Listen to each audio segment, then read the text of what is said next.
C'est un lieu quand même historique et c'est important aussi que les habitants puissent se réapproprier.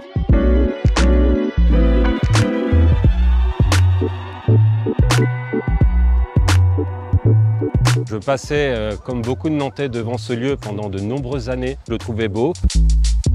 Les lieux à réinventer, pour moi, c'était l'occasion de donner ce lieu à nouveau une vie.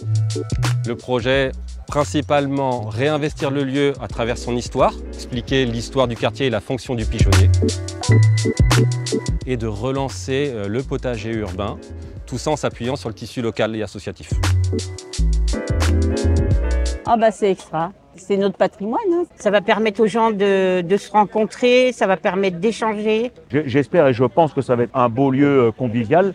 Il va être donc intergénérationnel avec les enfants, les personnes âgées. Il y a une partie plutôt pour les enfants dans la partie conte et le fait de faire des partenariats avec des écoles. C'est un lieu quand même assez beau, hein, donc je trouve que c'est super.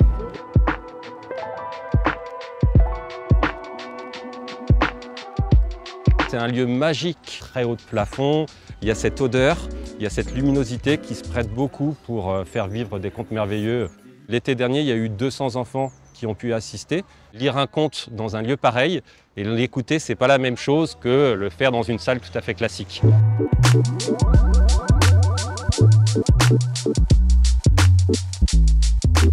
Ce soir, c'est l'inauguration. C'est un moment où on va pouvoir valoriser ce qui a été fait et surtout s'appuyer sur les perspectives et qu'on puisse l'expliquer au plus grand nombre, puisque c'est pour les habitants que ce genre de lieu existe.